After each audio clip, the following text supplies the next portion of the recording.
बुलेटिनच्या सुरुवातीलाच बातमी आहे मुंबई महापालिकेसंदर्भामध्ये। मुंबईमध्ये भाजपकडून युतीच्या घोषणेपूर्वीच एबी फॉर्मचं वाटप हे सुरू झालेलं आहे।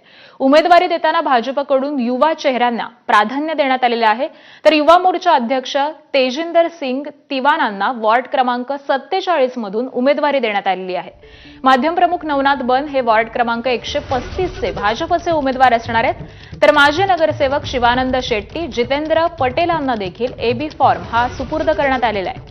मलबार हिल मधल्या 4 उमेदवारांना देखील फॉर्मचं वाटप करण्यात आलेलं आहे, तर वॉर्ड 215 मधून संतोष ढाले, 218 मधून स्नेहल तेंडुलकर यांना उमेदवारी देण्यात आली आहे। वॉर्ड क्रमांक 214 मधून अजय पाटील, तर वॉर्ड 219 मधून सन्नी सानप यांना उमेदवारी देण्यात आली आहे। त्यामुळे भाजपकडून या काही उमेदवारांची नावं ही जाहीर केल्यानंतर त्यांना एबी फॉर्मचं वाटप देखील करण्यात आलेलं आहे। परंतु मुंबईमध्ये युती होणार का, भाजप आणि शिवसेना एकत्र लढणार का, हे अद्यापही अस्पष्ट आहे। तर भाजपकडून मुंबईमध्ये खास करून युवा चेहऱ्यांना संधी देण्यात आलेली आहे। एबी फॉर्मचं वाटप देखील सुरू झालेलं आहे आणि त्यामुळे आज उमेदवारी अर्ज भरण्यासाठी या सगळ्याच उमेदवारांना आदेश देण्यात आलेले आहेत। यामध्ये माध्यम प्रमुख नवनाथ बन यांना देखील उमेदवारी ही घोषित करण्यात आलेली आहे। वॉर्ड क्रमांक 135 मधून ते भाजपचे उमेदवार असणार आहेत। त्याबरोबरच तेजिंदर सिंग तिवानांना वॉर्ड क्रमांक 47 मधून उमेदवारी देण्यात आलेली आहे। त्यानंतर माजी नगरसेवक शिवानंद शेट्टी आणि जितेंद्र पटेल यांना देखील एबी फॉर्म हा सुपूर्द करण्यात आलेला आहे, त्यांना देखील उमेदवारी मिळालेली आहे। आणि मलबार हिलमधल्या एकूण 4 उमेदवारांना एबी फॉर्मचं वाटप करण्यात आलेलं आहे। वॉर्ड 215 मधून संतोष ढाले आणि 218 मधून स्नेहल तेंडुलकर यांना उमेदवारी ही घोषित करण्यात आलेली आहे। त्याबरोबरच वॉर्ड क्रमांक 214 मधून अजय पाटील आणि 219 मधून सन्नी सानप हे भाजपकडून उमेदवार असणार आहेत।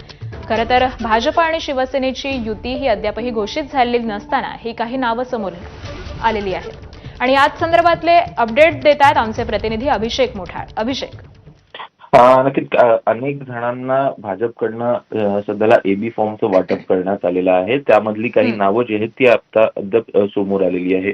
थोड्याच वेळात भाजपकडनं अधिकृतरित्या एकूण यादी ही जाहीर करण्यात येईल, मात्र त्या अगोदर भाजपकडनं खबरदारी घेत बंडखोरांना शमवण्यासाठी ही स्ट्रॅटेजी वापरल्याचं दिसतं आहे।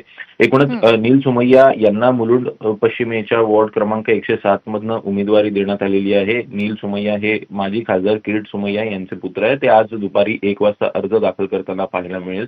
तिकडे मलबार हिल मतदारसंघातनं देखील सनी सानप असतील, नवनाथ बन असतील माध्यम प्रमुख, सोबतच मुंबई युवा मोर्चा भाजप अध्यक्ष तेजिंदर तिवाना असतील, अशा काही युवा नेत्यांना देखील संधी दिल्याचं आपल्याला पाहायला मिळत आहे आणि हे सगळेजण आज आपल्याला उमेदवारी अर्ज दाखल करताना दिसतील।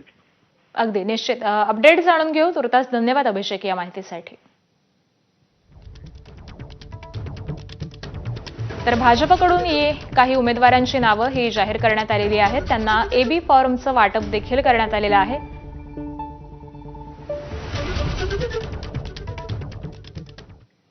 पिंपरी चिंचवडमध्ये दोन्ही राष्ट्रवादी काँग्रेस हे एकत्र निवडणुका लढणार आहेत। एबीपी माझाच्या बातमीवरती शिक्कामोर्तब